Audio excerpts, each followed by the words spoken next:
Assalamualaikum warahmatullahi wabarakatuh. Selamat pagi anak-anak semua.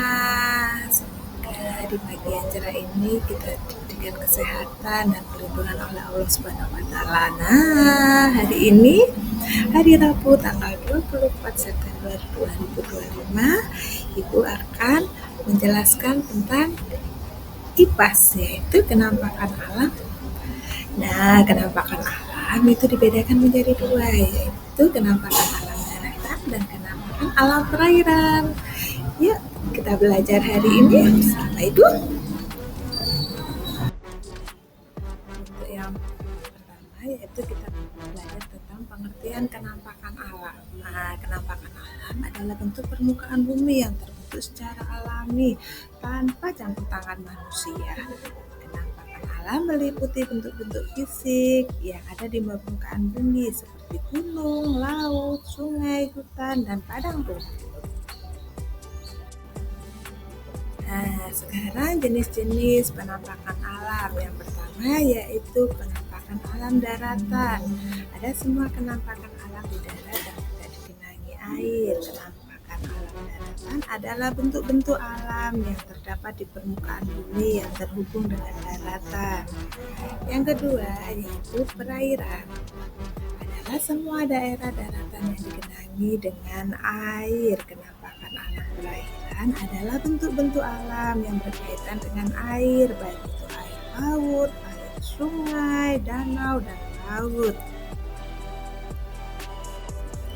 Nah, di dalam kenampakan alam daratan itu ada beberapa jenis, seperti antara lain yaitu gunung.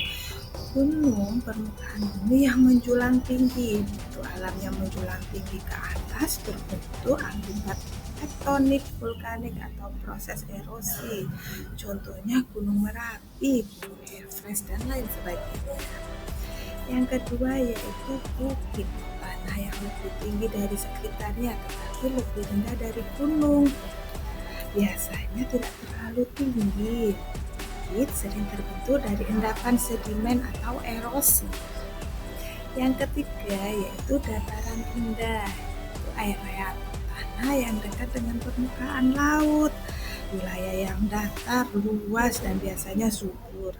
Dataran sering dijumpai di daerah muara sungai atau bekas danau purba. Yang keempat yaitu lembah. Lembah adalah wilayah rendah yang terletak di antara bukit dan gunung. Daerah rendah yang terletak di antara dua atau lebih pegunungan atau bukit seringkali terbentuk akibat aktivitas tektonik dan pengikisan sungai. Nah, ada lagi yaitu pedaratan, permukaan tanah yang datar dan luas biasanya digunakan untuk pertanian. Ada lagi pematang, bukit atau tanah yang terbentuk di antara dua aliran sungai atau danau.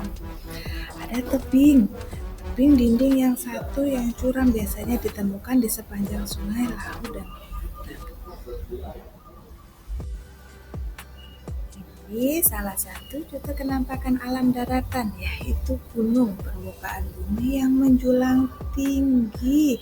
Bentuk alam yang menjulang tinggi ke atas terbentuk akibat aktivitas tektonik, vulkanik, atau proses erosi. Nah, contohnya banyak sekali di sekitar kita, yaitu Gunung Merapi, Gunung Everest, dan yang kalian lihat di gambar yaitu Gunung Bromo. Nah, ayo siapa yang sudah pernah ke Gunung Bromo? Kalau sudah, itu juga termasuk salah satu contoh kenampakan alam daratan.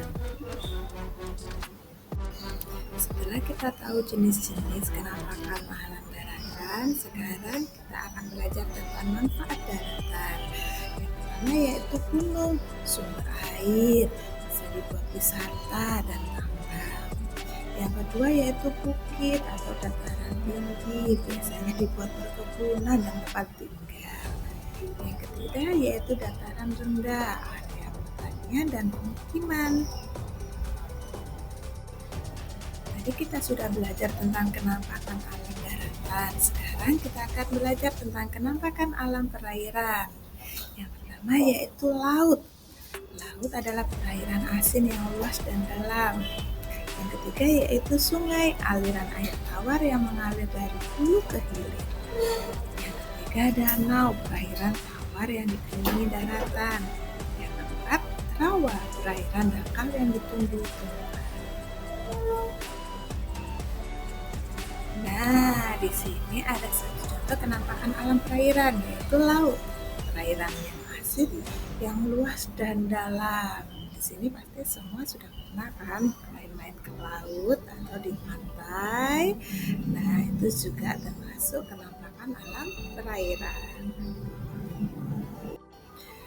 Setelah kita tahu tentang beberapa jenis-jenis penampakan alam perairan, sekarang kita akan belajar tentang manfaat perairan. Yang pertama yaitu laut. Nah, manfaatnya banyak sekali, yaitu sebagai sumber daya ikan atau transportasi, atau bisa juga dipakai tempat wisata.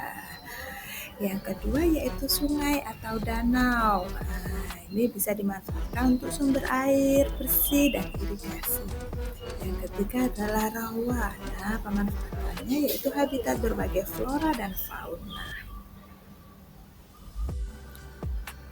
Selain kita tahu untuk jenis-jenis penampakan alam dan manfaatnya, sekarang kita akan membahas tentang pelestarian penampakan alam, yaitu yang pertama menjaga kebersihan sungai dan laut, yang kedua menjaga penampakan hutan di pegunungan, yang ketiga melestarikan flora dan fauna, dan masih banyak lagi yang bisa dilakukan untuk menjaga pelestarian